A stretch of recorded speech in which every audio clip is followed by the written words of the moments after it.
കണ്ണൂർ കിച്ചണിലേക്ക് നിങ്ങൾക്ക് എല്ലാവർക്കും സ്വാഗതം. നോമ്പ് തുറക്കുമ്പോൾ കഴിക്കാനായിട്ട് ഇന്ന് രണ്ട് അടിപൊളി റൈസാണ് ഞാൻ കാണിക്കുന്നത്. ഒന്ന് മട്ടൺ മന്തിയാണ് കേട്ടോ. മട്ടൺ മന്തി അറിയാലോ, മറ്റേത് മന്തി റൈസിനേക്കാളും നല്ല ഫ്ലേവറുള്ള റൈസായിരിക്കും മട്ടൺ മന്തിക്ക്. പിന്നെ ഉണ്ടാക്കുന്നത് ചർഗ ബിരിയാണിയാണ് കേട്ടോ. ചർഗ ബിരിയാണി എന്ന് പറയുമ്പോൾ നമ്മൾ ഈ ചിക്കൻ സ്റ്റീം ചെയ്തിട്ട് അതിന് ശേഷം ഫ്രൈ ചെയ്തിട്ടൊക്കെ തയ്യാറാക്കുന്ന അടിപൊളി ടേസ്റ്റ് ആയിട്ടുള്ള ഒരു ചിക്കനും അതിൻ്റെ കൂടെ നല്ല മസാലയുള്ള ഒരു റൈസുമാണ് തയ്യാറാക്കുന്നത്. അപ്പോൾ ആദ്യം നമുക്ക് മട്ടൺ മന്തി തയ്യാറാക്കിയെടുക്കാം. മട്ടൺ മന്തി ഉണ്ടാക്കാൻ വേണ്ടി ഞാനിവിടെ എടുത്തിരിക്കുന്നത് 1.25 കിലോഗ്രാം മട്ടനാണ്. വലിയ കഷ്ണങ്ങളായിട്ടാണ് ഇത് കട്ട് ചെയ്ത് വാങ്ങിയിരിക്കുന്നത്. ചെറിയ കഷ്ണങ്ങളായാലും കുഴപ്പമൊന്നുമില്ല, പക്ഷേ വലിയ കഷ്ണങ്ങളാകുമ്പോൾ കാണാൻ നല്ല ഭംഗിയായിരിക്കും. പിന്നെ നമുക്ക് അത് ഉണ്ടാക്കാനും കുറച്ച് എളുപ്പമായിരിക്കും. ഫ്രൈ ചെയ്യുന്ന സമയത്തൊക്കെ കുറച്ച് എളുപ്പമായിരിക്കും. അതിന് വേണ്ടിയിട്ട് വലിയ കഷ്ണങ്ങളായിട്ടാണ് വാങ്ങിയിരിക്കുന്നത്. അപ്പോൾ നന്നായിട്ട് കഴുകി വൃത്തിയാക്കി വെള്ളമൊക്കെ കളഞ്ഞിവിടെ എടുത്ത് വെച്ചിരിക്കുകയാണ്. അപ്പോൾ ഇനി നമുക്ക് മന്തിയുടെ മസാല പൗഡർ റെഡിയാക്കി എടുക്കാം.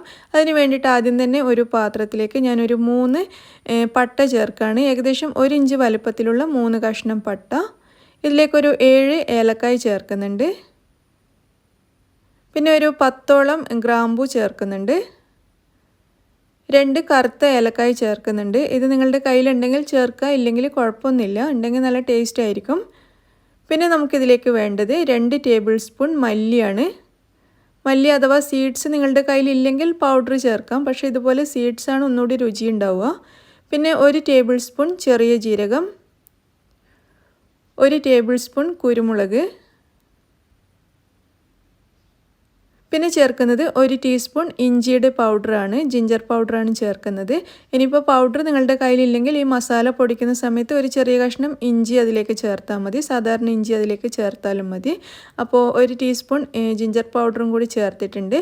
അപ്പോൾ ഇത്രയും സാധനങ്ങളാണ് നമ്മുടെ മന്തി മസാല പൗഡർ ഉണ്ടാക്കാൻ ആവശ്യമായിട്ടുള്ളത്. ഇനി ഇതൊക്കെ നമുക്കൊരു മിക്സിയുടെ ജാറിലേക്ക് മാറ്റി കൊടുക്കാം. എല്ലാം കൂടി മിക്സിയുടെ ജാറിലേക്ക് മാറ്റിയിട്ട് ഒന്ന് പൊടിച്ചെടുത്തിട്ടുണ്ട്. അങ്ങനെ നമ്മുടെ മന്തിയുടെ മസാല പൗഡർ ഇവിടെ റെഡി ആയിട്ടുണ്ട്. ഇനി ഈ മസാല പൗഡർ മുഴുവനായിട്ട് നമ്മുടെ മട്ടനിലേക്ക് ഇട്ട് കൊടുക്കാം. നമ്മൾ ഇന്നെടുത്ത ഈ മസാല പൗഡർ മുഴുവനും യൂസ് ചെയ്യണം. അത് മുഴുവൻ ഇട്ടതിന് ശേഷം ഒരു 1/2 ടീസ്പൂൺ മഞ്ഞൾപ്പൊടിയും 3 ടേബിൾ സ്പൂൺ ചെറുനാരങ്ങ നീരും ആവശ്യത്തിനുള്ള ഉപ്പും കൂടി ഈ മട്ടനിലേക്ക് ചേർത്ത് കൊടുക്കുക. എന്നിട്ട് എല്ലാം കൂടി മട്ടനിൽ നന്നായിട്ടങ്ങ് മിക്സ് ചെയ്തെടുക്കാം. മസാലപ്പൊടി മട്ടനിൽ നന്നായിട്ട് പിടിച്ചിരിക്കുന്ന രീതിയിൽ നല്ല പോലെ അങ്ങ് മിക്സ് ചെയ്യാം. മസാല പുരട്ടിയ മട്ടൺ 1 മണിക്കൂറെങ്കിലും വെച്ചിരിക്കുന്നത് നല്ലതാണ്. അപ്പോഴേക്കും ഈ മസാലയ്ക്ക് മട്ടനിൽ നന്നായിട്ട് പിടിച്ച് കിട്ടും. ഞാനിതിവിടെ നന്നായിട്ടൊന്ന് കവർ ചെയ്തതിന് ശേഷം 1 മണിക്കൂർ റെസ്റ്റ് ചെയ്യാൻ വെക്കും. ഫ്രിഡ്ജിലൊന്നും വെക്കില്ല കേട്ടോ. 1 മണിക്കൂർ മാത്രമായതുകൊണ്ട് ഞാൻ പുറത്ത് തന്നെയാണ് വെക്കുന്നത്. അപ്പോൾ നിങ്ങൾക്ക് പെരുന്നാളിനൊക്കെ ഉണ്ടാക്കാൻ വേണ്ടിയിട്ട് രാവിലത്തേക്ക് തലേന്ന് രാത്രി മസാല പുരട്ടിയിട്ട് ഫ്രിഡ്ജിലോ ഫ്രീസറിലോ വെച്ചാൽ മതി കേട്ടോ. അങ്ങനെയാണെങ്കിൽ ഒന്നുകൂടി നല്ല ടേസ്റ്റ് ആയിരിക്കും. ഞാൻ ഏതായാലും ഇത് 1 മണിക്കൂർ വെക്കാൻ പോവാണ്. അപ്പോൾ നന്നായിട്ട് കവർ ചെയ്തെടുത്തിട്ടുണ്ട്. ഇനി നമുക്കിത് 1 മണിക്കൂർ റെസ്റ്റ് ചെയ്യാൻ വേണ്ടിയിട്ട് ഇവിടെ മാറ്റി വെക്കാം. 1 മണിക്കൂറിന് ശേഷം നമുക്ക് മട്ടൻ വേവിക്കാൻ തുടങ്ങാം. ആദ്യം തന്നെ ഒരു പ്രഷർ കുക്കർ അടുപ്പത്ത് വെച്ചിട്ട് അതിലേക്കൊരു 3 അല്ലെങ്കിൽ 4 ടേബിൾ സ്പൂൺ ഓയിൽ ഒഴിച്ചു കൊടുക്കാം. ഇനി ഇതിലേക്കൊരു 3 കഷ്ണം പട്ട ചേർക്കാം, ഒരു 4 ഏലക്കായ്,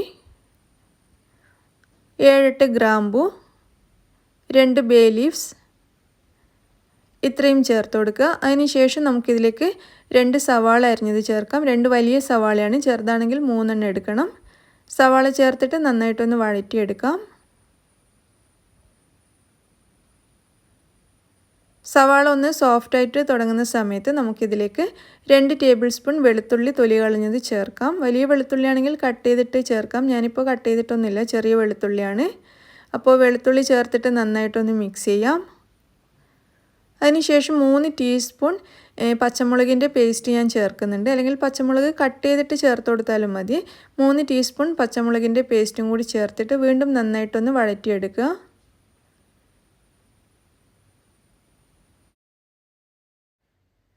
നല്ലപോലെ വഴറ്റി കഴിയുമ്പോൾ നമുക്കിതിലേക്ക് 3 തക്കാളി വളരെ ചെറുതായിട്ട് അരിഞ്ഞത് ചേർത്ത് കൊടുക്കാം, അല്ലെങ്കിൽ തക്കാളി മിക്സിയിലിട്ടിട്ടൊന്ന് അടിച്ചിട്ട് ചേർത്താലും മതിയാവും. ഞാനിപ്പോൾ വളരെ ചെറുതായി കട്ട് ചെയ്തിട്ടാണ് ചേർത്തിട്ടുള്ളത്.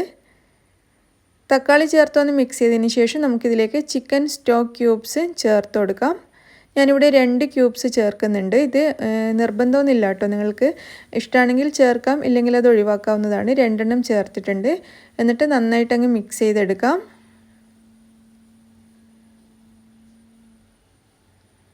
ചിക്കൻ സ്റ്റോക്ക് ക്യൂബ്സ് ചേർത്ത് നന്നായിട്ട് മിക്സ് ചെയ്തിട്ടുണ്ട്. ഇനി നമുക്കിതിലേക്ക് ആവശ്യത്തിനുള്ള ഉപ്പ് ചേർക്കാം. നമ്മൾ മട്ടനിൽ ഉപ്പ് ചേർത്തിട്ടുണ്ട്, അപ്പോൾ അതിനനുസരിച്ചിട്ടുള്ള ഉപ്പ് മാത്രം ചേർത്താൽ മതി. നന്നായിട്ടൊന്ന് മിക്സ് ചെയ്തതിന് ശേഷം നമ്മൾ നേരത്തെ മാരിനേറ്റ് ചെയ്ത് വെച്ച മട്ടൺ നമുക്കിതിലേക്ക് ചേർക്കാം. നമ്മളിത് മാരിനേറ്റ് ചെയ്തിട്ട് ഏകദേശം 1 മണിക്കൂറൊക്കെ കഴിഞ്ഞിട്ടുണ്ട്. അപ്പോൾ അതിൽ കുറച്ച് വെള്ളമൊക്കെ ഇറങ്ങിയിട്ടുണ്ടാവും മാരിനേറ്റ് ചെയ്ത് വെച്ച സമയത്ത്. ആ വെള്ളത്തോട് കൂടിയിട്ട് തന്നെ കുക്കറിലേക്ക് ഇട്ട് കൊടുക്കുക. അപ്പോൾ വേറെ വെള്ളമൊന്നും ഇതിൽ ചേർക്കണ്ട കേട്ടോ. വേറെ വെള്ളത്തിൻ്റെ ഒന്നും ആവശ്യമില്ല. മട്ടനിലും സവാളയിലും തക്കാളിയിലും ഒക്കെ വെള്ളം ഉണ്ടാവും. അതൊക്കെ മാത്രം മതി ഇത് വെന്ത് വരാൻ വേണ്ടിയിട്ട്. മട്ടൻ ചേർത്തിട്ട് 1 മിനിറ്റ് വരെ നന്നായിട്ട് ഇതങ്ങ് മിക്സ് ചെയ്തെടുത്തിട്ടുണ്ട്. അതിനുശേഷം നമുക്കിതിവിടെ അടച്ച് വെക്കാം. അടച്ച് വെച്ചിട്ട് ഇതിൻ്റെ വെയിറ്റ് ഇട്ട് കൊടുക്കുക. എന്നിട്ടൊരു 4-5 വിസിൽ വരുന്നത് വരെ നമുക്കിത് വേവിച്ചെടുക്കാം. അതല്ലെങ്കിൽ നിങ്ങളുടെ മട്ടൻ്റെ വേവ് എത്രയാണോ അതിനനുസരിച്ച് വേവിച്ചെടുക്കുക. കുക്കറിലാകുമ്പോൾ പെട്ടെന്ന് വെന്ത് കിട്ടും. ഇനിയിപ്പോൾ കുക്കറിലല്ലെങ്കിൽ സാധാരണ പാത്രത്തിൽ വെച്ചിട്ടും ഈ മസാല റെഡിയാക്കാം. കുറച്ചധികം സമയം എടുക്കുമെന്ന് മാത്രമേ ഉള്ളൂ. അപ്പോൾ ഏതായാലും നമുക്ക് 4-5 വിസിൽ വരുന്നത് വരെ വെയിറ്റ് ചെയ്യാം. മട്ടൻ വേവുന്ന സമയം കൊണ്ട് നമുക്ക് അരിയൊന്ന് കഴുകിയിട്ട് കുതിർത്ത് വെക്കണം. അപ്പോൾ ഞാനിവിടെ എടുത്തിരിക്കുന്നത് 5 കപ്പ് സെല്ല ബസ്മതി റൈസാണ്. അപ്പോൾ നിങ്ങൾക്ക് വേണമെങ്കിൽ സാധാരണ ബസ്മതി റൈസ് ഉപയോഗിക്കാം. അതുപോലെ തന്നെ സെല്ല ബസ്മതി റൈസിൻ്റെ വെള്ള കളറിലും വരുന്നുണ്ട്. ഇതിപ്പോൾ ഒരു ഗോൾഡൻ കളറാണ്. വെള്ള കളറിലുള്ളതാണെങ്കിലും കുഴപ്പമൊന്നുമില്ല. പക്ഷേ ഏറ്റവും നല്ലത് ഈ ഒരു ഗോൾഡൻ കളറിൽ വരുന്ന സെല്ല ബസ്മതി റൈസാണ്. ഇനി അരി നമുക്ക് നന്നായിട്ടൊന്ന് കഴുകിയെടുക്കാം. അങ്ങനെ അരി കഴുകിയിട്ട് ഞാനിവിടെ വെള്ളത്തിലിട്ട് വെച്ചിരിക്കുകയാണ്. അരമണിക്കൂറെങ്കിലും അരി ഇതുപോലെ നന്നായിട്ടൊന്ന് കുതിർത്തെടുത്താൽ നല്ലതായിരിക്കും. അപ്പോൾ അതിന് വേണ്ടിയിട്ട് ഞാനിതിവിടെ വെള്ളത്തിലിട്ട് വെച്ചിരിക്കുകയാണ്. ഒരു 4-5 വിസിലിന് ശേഷം ഞാൻ ഈ കുക്കർ ഓഫ് ചെയ്തിട്ടുണ്ടായിരുന്നു. ഇതിൽ പ്രഷറൊക്കെ പോയി കഴിയുമ്പോൾ നമുക്കിത് തുറന്ന് നോക്കാം. അപ്പോൾ നമ്മളിതിൽ ചേർത്തിരിക്കുന്ന മട്ടനൊക്കെ നല്ലോണം വെന്ത് വന്നിട്ടുണ്ട്. ധാരാളം വെള്ളം ഇറങ്ങി വന്നിട്ടുണ്ട്. നമ്മൾ ഒട്ടും വെള്ളം ചേർത്തിട്ടില്ല, എങ്കിൽ പോലും ധാരാളം വെള്ളം ഇതിൽ ഉണ്ട്. അപ്പോൾ നമുക്ക് ഇതിൽ നിന്നും ആദ്യം ഈ മട്ടൻ പീസൊക്കെ എടുത്ത് മാറ്റണം. നമുക്ക് ചോറുണ്ടാക്കുന്ന സമയത്ത് ഈ ഗ്രേവി മാത്രം മതി. മട്ടൺ പീസ് നമുക്ക് മറ്റൊരു പ്ലേറ്റിലേക്ക് മാറ്റിയിട്ട് ഫ്രൈ ചെയ്തെടുക്കാം. അപ്പോൾ അതിന് വേണ്ടിയിട്ട് ഓരോ പീസ് മട്ടണും ഇതേപോലെ എടുത്തിട്ട് ഒരു പ്ലേറ്റിലേക്ക് മാറ്റി കൊടുക്കാം. അങ്ങനെ മട്ടൺ പീസ് മുഴുവനും ഞാൻ ഇതിൽ നിന്നും മാറ്റിയിട്ടുണ്ട്. ഇനി ഗ്രേവി നമുക്കൊന്ന് അളന്ന് നോക്കാം. നമ്മുടെ 5 കപ്പ് റൈസിന് 7.5 കപ്പ് വെള്ളം വേണം. അപ്പോൾ ഈ ഗ്രേവിയും കൂടി ചേർത്തിട്ടാണ് 7.5 കപ്പ് എടുക്കുന്നത്. അതിന് വേണ്ടിയിട്ട് ഗ്രേവി ഞാനൊന്ന് അളന്ന് നോക്കുകയാണ്. ഗ്രേവിയിൽ ധാരാളം എണ്ണയുണ്ട് കേട്ടോ. മട്ടൻ്റെ ഒരു എണ്ണയുണ്ടല്ലോ, അത് ധാരാളം ഗ്രേവിയിൽ ഇറങ്ങിയിട്ടുണ്ട്. അതുകൊണ്ട് തന്നെ ഇനി ചോറ് വെക്കുന്ന സമയത്ത് വേറെ നെയ്യോ എണ്ണയോ ഒന്നും തന്നെ ചേർക്കണ്ട. അപ്പോൾ ഞാനിത് ആദ്യം 3 കപ്പ് അളന്നിട്ടുണ്ട്. ഇത് 3 കപ്പിൻ്റെ അളവാണ് കേട്ടോ. ഇത് ഞാൻ ചോറ് വെക്കുന്ന പാത്രത്തിലേക്ക് ഒഴിക്കുകയാണ്. ചോറ് വെക്കാൻ നമ്മൾ ഏത് പാത്രമാണോ എടുക്കുന്നത് അതിലേക്ക് ഈ ഗ്രേവി ഒഴിച്ചു കൊടുക്കാം. അപ്പോൾ മൊത്തത്തിൽ 4 കപ്പ് ഗ്രേവിയാണ് കേട്ടോ എനിക്ക് കിട്ടിയത്. നമ്മൾ മട്ടൺ വേവിച്ച ഗ്രേവി 4 കപ്പാണ് കിട്ടിയിരിക്കുന്നത്. അപ്പോൾ നമുക്ക് ചോറ് വേവിക്കാൻ വേണ്ടിയിട്ട് 7.5 കപ്പ് വെള്ളം വേണം. നമ്മൾ 5 കപ്പ് സെല്ല ബസ്മതി റൈസ് ആണല്ലോ എടുത്തിരിക്കുന്നത്. അപ്പോൾ അത്രയും അരി വേവിക്കാൻ വേണ്ടിയിട്ട് നമുക്ക് ആവശ്യമുള്ളത് 7.5 കപ്പ് വെള്ളമാണ്. അപ്പോൾ 4 കപ്പ് മട്ടൻ്റെ ഗ്രേവിയും അതിനോടൊപ്പം തന്നെ ഒരു 3.5 കപ്പ് സാധാരണ വെള്ളവും കൂടിയാണ് ഇതിലേക്ക് ചേർക്കുന്നത്, പച്ചവെള്ളം. അപ്പോൾ എല്ലാം കൂടിയിട്ട് 7.5 കപ്പ് ചേർത്തിട്ടുണ്ട്. അതിനുശേഷം ഈ പാത്രം, നമ്മൾ ചോറുണ്ടാക്കുന്ന പാത്രം അടുപ്പത്ത് വെച്ചിട്ട് ഫ്ലെയിം ഓൺ ചെയ്തിട്ടുണ്ട്. നല്ല ഹൈ ഫ്ലെയിമിൽ തന്നെ വെച്ച് കൊടുക്കുക. എന്നിട്ട് ഈ ഗ്രേവി നല്ലോണം തിളച്ച് വരാൻ വേണ്ടിയിട്ട് നമുക്ക് വെയിറ്റ് ചെയ്യാം. അപ്പോൾ പെട്ടെന്ന് തിളക്കാൻ വേണ്ടിയിട്ട് ഞാനിതിവിടെ അടച്ച് വെക്കുകയാണ്. അടച്ച് വെച്ചിട്ട് ഈ വെള്ളം നല്ലോണം വെട്ടി തിളക്കുന്നത് വരെ നമുക്ക് വെയിറ്റ് ചെയ്യാം. അപ്പോൾ ഈ വെള്ളം നല്ലോണം തിളച്ച് തുടങ്ങിയിട്ടുണ്ട്. ഈ സമയത്ത് നമുക്കിതിലേക്ക് അരി ചേർത്ത് കൊടുക്കാം. നമ്മൾ നേരത്തെ കുതിർത്ത് വെച്ച അരിയിലെ വെള്ളം മുഴുവൻ കളഞ്ഞതിന് ശേഷം ഈ തിളക്കുന്ന വെള്ളത്തിലേക്ക് അരി ചേർക്കാം.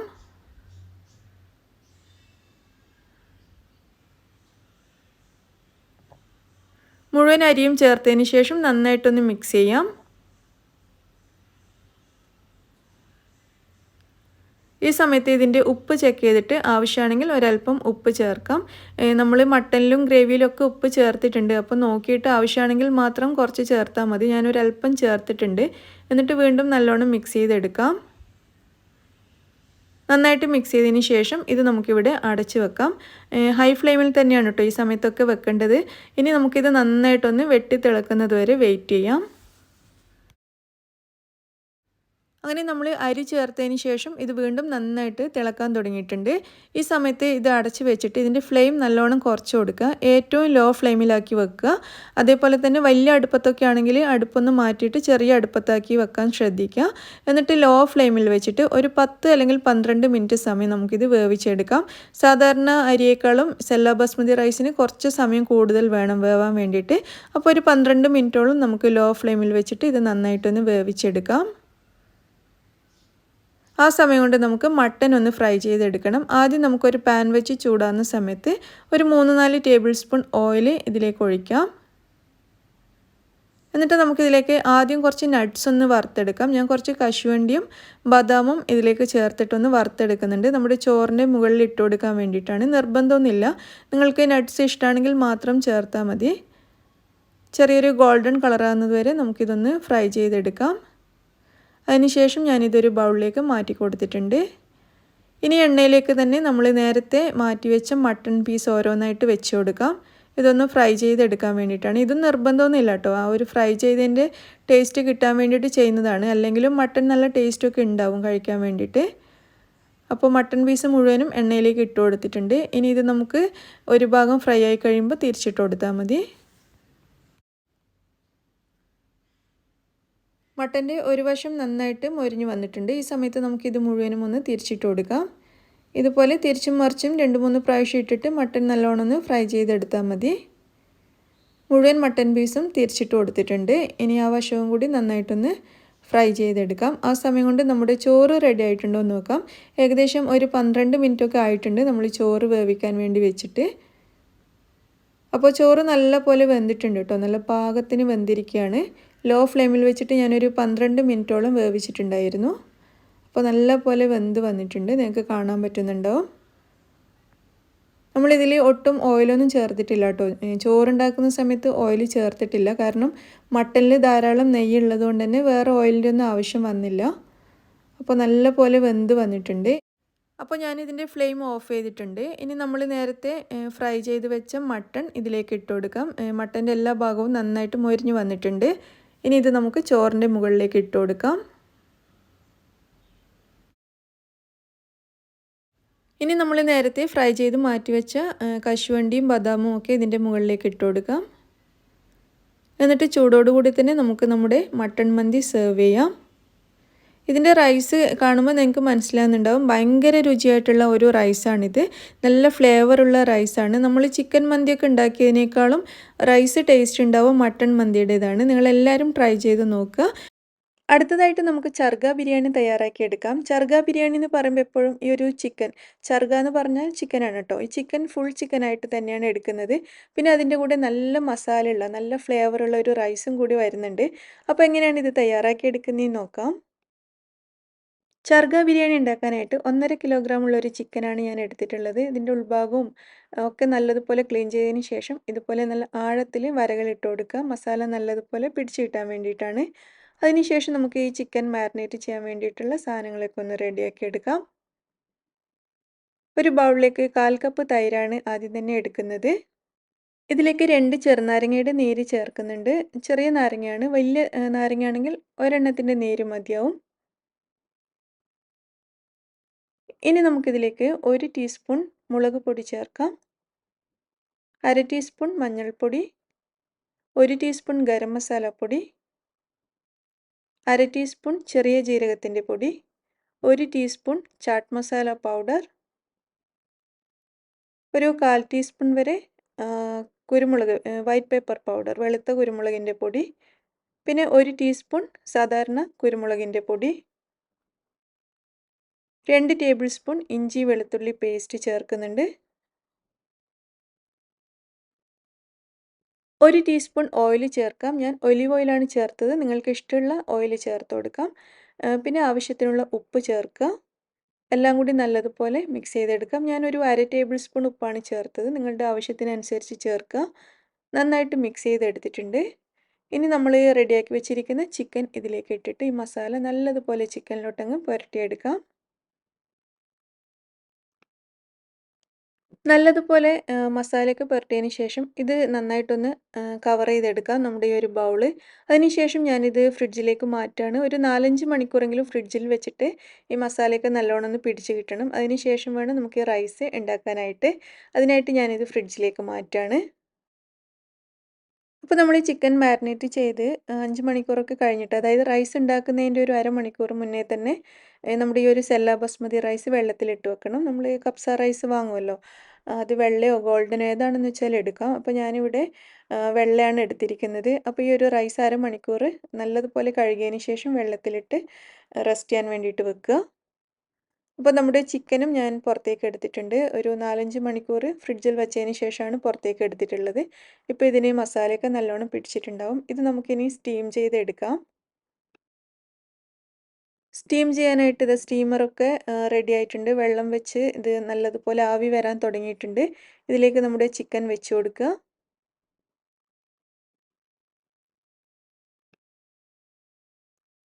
അപ്പോൾ ഈ ചിക്കൻ്റെ കാല് ഞാനൊന്ന് കെട്ടിക്കൊടുക്കുന്നുണ്ട്. നേരത്തെ കെട്ടാൻ മറന്നതാണ്. അപ്പോൾ ഒരു നൂല് വെച്ചിട്ട് കാല് രണ്ടും ഇതുപോലെ ഒന്ന് കെട്ടിക്കൊടുക്കുക. അങ്ങനെയാകുമ്പോൾ നല്ല ഭംഗിയിൽ അവിടെ ഇരുന്നോളും. അതിനുശേഷം നമുക്കിത് അടച്ച് വെക്കാം. അടച്ച് വെച്ചിട്ട് ഒരു 40-45 മിനിറ്റോളം നമുക്കിത് സ്റ്റീം ചെയ്തെടുക്കണം. അത്രയും സമയം വേണം നമ്മുടെ ചിക്കൻ നല്ലതുപോലെ വേവാനായിട്ട്. അപ്പോൾ ഇതിൻ്റെ ചിക്കൻ മുകളിലോട്ട് നിൽക്കുന്നതുകൊണ്ട് ഇതിൻ്റെ അടപ്പ് ശരിക്കും അടച്ച് വെക്കാൻ പറ്റാത്തതുകൊണ്ട് മുകളിൽ ഇതുപോലെ എന്തെങ്കിലും വെയിറ്റ് വെച്ച് കൊടുക്കുന്നത് നല്ലതായിരിക്കും. ഇതുപോലുള്ള പാത്രമാണെങ്കിൽ കേട്ടോ. അപ്പോൾ ഞാനൊരു നമ്മുടെ വെളുത്തുള്ളി ഇടിക്കുന്ന ഒരു സാധനം അതിൻ്റെ മുകളിൽ വെച്ച് കൊടുത്തിട്ടുണ്ട്. അടപ്പ് ശരിക്കും നിൽക്കാത്തതുകൊണ്ടാണ്. അപ്പോൾ ഇനി ഒരു 45 മിനിറ്റ് നമുക്ക് വെയിറ്റ് ചെയ്യാം. ഇനി നമുക്ക് ചോറുണ്ടാക്കാൻ വേണ്ടിയിട്ടുള്ള മസാല റെഡിയാക്കി എടുക്കാം. അതിനായിട്ട് ഒരു ബൗളിലോട്ട് ആദ്യം തന്നെ നമുക്ക് കുറച്ച് തൈര് ചേർത്ത് കൊടുക്കാം. ഒരു 1/4 കപ്പ് തൈര് ചേർക്കുന്നുണ്ട്. ഇതിലേക്ക് ഒരു ചെറുനാരങ്ങയുടെ നീര് ചേർക്കാം. 1 ടീസ്പൂൺ മുളക് പൊടി, 1/2 ടീസ്പൂൺ മഞ്ഞൾപ്പൊടി, 1 ടീസ്പൂൺ ഗരം മസാല പൊടി, 1/2 ടീസ്പൂൺ ചെറിയ ജീരകത്തിൻ്റെ പൊടി, 1/4 teaspoon white pepper powder, 1 teaspoon സാധാരണ കുരുമുളക് പൊടി, പിന്നെ 2 ചിക്കൻ സ്റ്റോക്ക് ക്യൂബ്സ് ചേർക്കുന്നുണ്ട്. മാഗി ക്യൂബ്സ് 2 എണ്ണം ചേർത്ത് കൊടുക്കാം. നമ്മുടെ റൈസിന് നല്ലൊരു ചിക്കൻ ഫ്ലേവർ കിട്ടാൻ വേണ്ടിയിട്ടാണ്. നിങ്ങൾക്ക് ഇത്രയും വേണ്ടെങ്കിൽ 1 ക്യൂബ് ചേർത്താലും മതി കേട്ടോ. ഞാൻ 2 എണ്ണം ചേർത്തിട്ടുണ്ട്. കാരണം നമ്മുടെ റൈസ് 4 കപ്പ് ഉണ്ടല്ലോ, അപ്പോൾ അതിനനുസരിച്ച് ചേർത്ത് കൊടുക്കുക. എല്ലാം കൂടി നല്ലതുപോലെ മിക്സ് ചെയ്തെടുത്തിട്ടുണ്ട്. അപ്പോൾ നമ്മുടെ റൈസിന് വേണ്ടിയിട്ടുള്ള മസാലക്കൂട്ട് ഇവിടെ റെഡി ആയിട്ടുണ്ട്. ഇനി ചോറുണ്ടാക്കാൻ വേണ്ടിയിട്ട് ചൂടായ ഒരു വലിയ പാത്രത്തിലോട്ട് 4 ടേബിൾ സ്പൂൺ നെയ്യും 1/4 കപ്പ് ഓയിലും ചേർത്തിട്ടുണ്ട്. ഞാൻ സൺഫ്ലവർ ഓയിലാണ് ചേർത്തത്. ഇതിലേക്ക് 3 സവാള നേരിയതായിട്ട് അരിഞ്ഞത് ചേർത്തിട്ട് നല്ല ഗോൾഡൻ കളറാകുന്നത് വരെ വഴറ്റിയെടുക്കാം. സവാള നല്ലതുപോലെ വഴറ്റി നല്ല ഗോൾഡൻ കളറായിട്ട് വരുന്ന സമയത്ത് ഇതിലേക്ക് 2 ടേബിൾ സ്പൂൺ ഇഞ്ചി വെളുത്തുള്ളി പേസ്റ്റ് ചേർത്തിട്ടുണ്ട്. പിന്നെ കുറച്ച് പച്ചമുളക്, ഒരു 6-7 പച്ചമുളകും കൂടി ഇതിലേക്ക് ചേർത്തിട്ട് ഇതെല്ലാം കൂടി ഒന്ന് വഴറ്റിയെടുക്കാം. ഇനി ഇതിലേക്ക് 2 തക്കാളി കൂടി ചേർത്ത് കൊടുക്കാം. തക്കാളി ചേർത്തിട്ട് നല്ലതുപോലെ മിക്സ് ചെയ്തെടുക്കാം. ഈ സമയത്ത് ഇതിലേക്ക് കുറച്ച് ഉപ്പും കൂടി ചേർത്ത് കൊടുക്കാം. അതിനുശേഷം അടച്ചു വെച്ചിട്ട് ഒരു 5 മിനിറ്റ് വേവിക്കാം. അപ്പോഴേക്കും തക്കാളി നല്ലതുപോലെ വെന്ത് വരും. 5 മിനിറ്റിന് ശേഷം തുറന്നിട്ട് ഒന്നുകൂടി നന്നായിട്ട് ഇളക്കി കൊടുക്കാം. തക്കാളിയൊക്കെ ഒന്ന് ഉടച്ചെടുക്കാം. ഇനി നമ്മൾ നേരത്തെ തയ്യാറാക്കി വെച്ചിരിക്കുന്ന മസാലക്കൂട്ട് മുഴുവനായിട്ട് ഇതിലേക്ക് ഒഴിക്കുക. എന്നിട്ട് നല്ലതുപോലെ അങ്ങ് മിക്സ് ചെയ്തെടുക്കാം. മസാല ചേർത്തതിന് ശേഷം 1-2 മിനിറ്റ് ഇതുപോലെ നന്നായിട്ട് ഇളക്കി അതിൻ്റെ ഒരു പച്ച മണമൊക്കെ അങ്ങ് മാറിക്കിട്ടണം. അതിന് ശേഷം നമ്മൾ നേരത്തെ കഴുകി കുതിർത്ത് വെച്ചിരുന്ന അരിയിലെ വെള്ളം മുഴുവൻ കളഞ്ഞിട്ട് ഇതിലേക്ക് ചേർത്തിട്ടുണ്ട്. 4 കപ്പ് അരിയാണ് നമ്മൾ എടുത്തിരിക്കുന്നത്. എന്നിട്ട് നല്ലതുപോലെ മിക്സ് ചെയ്ത് എടുത്തിട്ടുണ്ട്. അതിന് ശേഷം നല്ല തിളക്കുന്ന വെള്ളം 6 കപ്പ് ഇതിലേക്ക് ചേർക്കുക. 4 കപ്പ് റൈസിന് 6 കപ്പ് വെള്ളമാണ് എടുത്തിരിക്കുന്നത്. നല്ലതുപോലെ മിക്സ് ചെയ്തെടുക്കാം. ഒരല്പം കൂടി ഉപ്പ് ഞാൻ ചേർത്തിട്ടുണ്ട്, ഉപ്പ് കുറവായതുകൊണ്ട്. എന്നിട്ട് നല്ലതുപോലെ മിക്സ് ചെയ്യാം. അതിനുശേഷം തിളക്കാൻ വേണ്ടിയിട്ട് അടച്ചു വെക്കുക. നല്ല ഹൈ ഫ്ലെയിമിൽ തന്നെ വെച്ച് കൊടുക്കാം. എന്നിട്ട് നല്ലതുപോലെ വെട്ടിത്തിളച്ച് വരുന്ന സമയത്ത് തുറന്നിട്ട് കുറച്ച് മല്ലിയില കൂടി ഇതിലേക്ക് ഇട്ട് കൊടുക്കുക. ഒരു 1/2 കപ്പ് മല്ലിയില അരിഞ്ഞത് ഞാൻ ഇതിലേക്ക് ഇട്ട് കൊടുക്കുന്നുണ്ട്. അതിനുശേഷം നല്ലതുപോലെ മിക്സ് ചെയ്തെടുക്കാം. വീണ്ടും അടച്ചു വെക്കുക. എന്നിട്ട് ഫ്ലെയിം നല്ലോണം കുറച്ച് കൊടുക്കണം. നന്നായിട്ട് തിളച്ച് കഴിഞ്ഞാൽ പിന്നെ അടച്ചു വെച്ചിട്ട് ഫ്ലെയിം കുറച്ച് വെച്ച് ചെറിയ ഫ്ലെയിമിൽ വെച്ചിട്ട് ഒരു 10-12 മിനിറ്റ് വേവിക്കുമ്പോഴേക്കും നമ്മുടെ റൈസ് റെഡിയാവും. അതുപോലെ നമ്മൾ സ്റ്റീം ചെയ്യാൻ വെച്ച ചിക്കൻ ഏകദേശം 40-45 മിനിറ്റ് ആയിട്ടുണ്ട്. ചിക്കൻ നല്ലതുപോലെ വെന്തിട്ടുണ്ട്. നമുക്ക് കത്തി വെച്ചിട്ടൊക്കെ ഇങ്ങനെ കട്ട് ചെയ്യുന്ന സമയത്ത് മനസ്സിലാവും നന്നായിട്ട് വെന്ത് വന്നിട്ടുണ്ട്. ഇനി ഇത് നമുക്ക് അടുപ്പത്തു നിന്ന് മാറ്റാം. എന്നിട്ട് ഒരു പാനിലോട്ട് 3-4 ടേബിൾ സ്പൂൺ ഓയിൽ ഒഴിച്ച് അതിലേക്ക് ചിക്കൻ ഇട്ടിട്ട് നന്നായിട്ട് ഫ്രൈ ചെയ്തെടുക്കാം. ഇത് തിരിച്ചും മറിച്ചും ഇട്ട് എല്ലാ ഭാഗവും നന്നായിട്ടൊന്ന് മൊരിച്ചെടുക്കാൻ ശ്രദ്ധിക്കുക. അപ്പോഴാണ് നമ്മുടെ ചിക്കന് നല്ല ടേസ്റ്റ് കിട്ടുന്നത്. ഞാനിതിങ്ങനെ തിരിച്ചും മറിച്ചും ഇട്ട് എല്ലാ ഭാഗവും നന്നായിട്ടൊന്ന് മൊരിച്ചെടുക്കുന്നുണ്ട്. കണ്ടില്ലേ സൈഡൊക്കെ ഇതുപോലെ വെച്ച് കൊടുത്തിട്ട് ആ സൈഡും എല്ലാ സൈഡും ഇതേപോലെ നന്നായിട്ടൊന്ന് ഫ്രൈ ചെയ്തെടുക്കണം. അങ്ങനെ നമ്മുടെ ചിക്കൻ ഇവിടെ റെഡി ആയിട്ടുണ്ട്. ഇനി നമ്മുടെ റൈസ് വെന്തിട്ടുണ്ടോ എന്ന് നോക്കാം. നമ്മൾ ചെറിയ ഫ്ലെയിമിൽ വെച്ചിട്ട് ഒരു 10-12 മിനിറ്റ് ആയിട്ടുണ്ട്. അപ്പോൾ റൈസും നല്ലതുപോലെ വെന്തിട്ടുണ്ട് കേട്ടോ. നല്ല പാകത്തിന് വെന്തിരിക്കുകയാണ്. കാണുമ്പോൾ തന്നെ നിങ്ങൾക്ക് അറിയാൻ പറ്റും. ഇനി നമ്മൾ ഫ്രൈ ചെയ്തിരിക്കുന്ന ചിക്കനും കൂടി ഈ റൈസിൻ്റെ മുകളിൽ വെച്ച് കൊടുക്കാം. അതിനുശേഷം ഇതിൻ്റെ അടപ്പ് വെച്ച് കൊടുക്കുക. അടച്ച് വെച്ചിട്ട് ഒരു 2-3 മിനിറ്റ് ചെറിയ തീയിൽ നമുക്കിതൊന്ന് ആവിയേറ്റി എടുക്കണം. ഒന്ന് ദം ചെയ്തെടുക്കണം. 2-3 മിനിറ്റിന് ശേഷം നമുക്ക് തുറന്ന് നോക്കാം. നല്ല പുകയൊക്കെ വരുന്നുണ്ട്. അപ്പോൾ ഇനി ഇത് നമുക്ക് അടുപ്പത്തുനിന്ന് മാറ്റാം. നമ്മുടെ ചർഗ ബിരിയാണി ഇവിടെ റെഡി ആയിട്ടുണ്ട്. അപ്പോൾ കണ്ടില്ലേ നല്ല ഫ്ലേവർഫുൾ ആയിട്ടുള്ള റൈസാണ് കേട്ടോ. നല്ല മസാലയുള്ള റൈസാണ്. നല്ല ടേസ്റ്റാണ് കഴിക്കാനായിട്ട്. ചിക്കനാണെങ്കിൽ നമ്മൾ കുറേ സമയം സ്റ്റീം ചെയ്ത് നല്ല വെന്ത് സോഫ്റ്റ് ആയിട്ടിരിക്കുന്ന ഒരു ചിക്കനും കൂടിയാണ്. എല്ലാവരും ട്രൈ ചെയ്ത് നോക്കുക. അങ്ങനെ നല്ല ടേസ്റ്റി ആയിട്ടുള്ള ചർഗ ബിരിയാണിയും റെഡി ആയിട്ടുണ്ട്. ഇന്നത്തെ 2 റൈസിൻ്റെ റെസിപ്പി നിങ്ങൾക്ക് ഇഷ്ടമായി എന്ന് വിചാരിക്കുന്നു.